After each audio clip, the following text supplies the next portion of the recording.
श्रीकृष्ण परब्रह्मणे नमः। श्रीभगवद्गीता अथ एकादशोऽध्यायः విశ్వరూప సందర్శన యోగః। ఈ అధ్యాయం యొక్క పేరు విశ్వరూప సందర్శన యోగము। అర్జునుని ప్రార్థనను అనుసరించి భగవానుడు తన విశ్వరూపమును అతనికి చూపించిరి। ఈ అధ్యాయమునందలి ఎక్కువ భాగము ఆ విశ్వరూపము యొక్క వర్ణనలతోనూ అట్టి విశ్వరూపియగు భగవానునకు అర్జునుడు గావించిన స్తోత్రములతోనూ కూడి ఉండుట బట్టియు సాక్షాత్ భగవానుని యొక్క విశ్వరూప సందర్శనము అర్జునునకు లభించిన అధ్యాయమగుట చేతను దీనికి విశ్వరూప సందర్శన యోగమను పేరు కలిగినది। ఈ అధ్యాయమందలి ప్రధాన విషయములు: 1. విశ్వరూపమును చూపవలసినదిగా అర్జునుడు భగవానుని ప్రార్థించుట। 2. భగవానుడు తన విశ్వరూపమును వర్ణించుట। 3. సంజయుడు ధృతరాష్ట్రునకు విశ్వరూపమును వర్ణించి చెప్పుట। 4. అర్జునుడు భగవానుని విశ్వరూపమును దర్శించుట, స్తుతించుట। 5.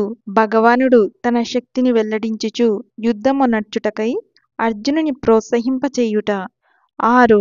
విశ్వరూపమును చూచి భీతిల్లిన అర్జునుడు భగవానుని స్తుతించుట, చతుర్భుజ రూపము తిరిగి గ్రహించులాగున ప్రార్థించుట। 7. భగవానుడు విశ్వరూప సందర్శన మహిమను చెప్పుట, తిరిగి సౌమ్య రూపమును గ్రహించుట। 8. అనన్య భక్తి చేతనే విశ్వరూప సందర్శనము సాధ్యపడగలదని చెప్పుట, ఫలసహితముగా అనన్య భక్తిని గూర్చి ప్రవచించుట। పూర్వాధ్యాయముతో ఈ అధ్యాయమునకు గల సంబంధము: క్రిందటి అధ్యాయము విభూతి యోగం యొక్క చివర తాను ఈ జగత్తునంతను ఒకానొక అంశము చేతనే వ్యాపించి ఉన్నానని భగవానుడు నుడవగా వెంటనే అర్జునునకు భగవానుని అనంత విశ్వరూపమును చూడవలనను తీవ్రమగు ఉత్సుకత కలిగి దానిని చూపవలసినదిగా భగవానుని వేడుకొనెను।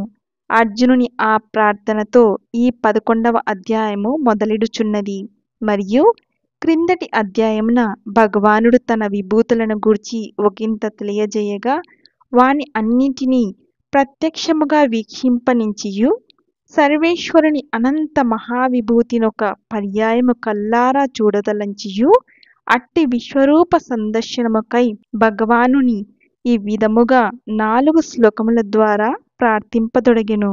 హరి ఓం తత్సత్। సర్వం శ్రీకృష్ణార్పణమస్తు।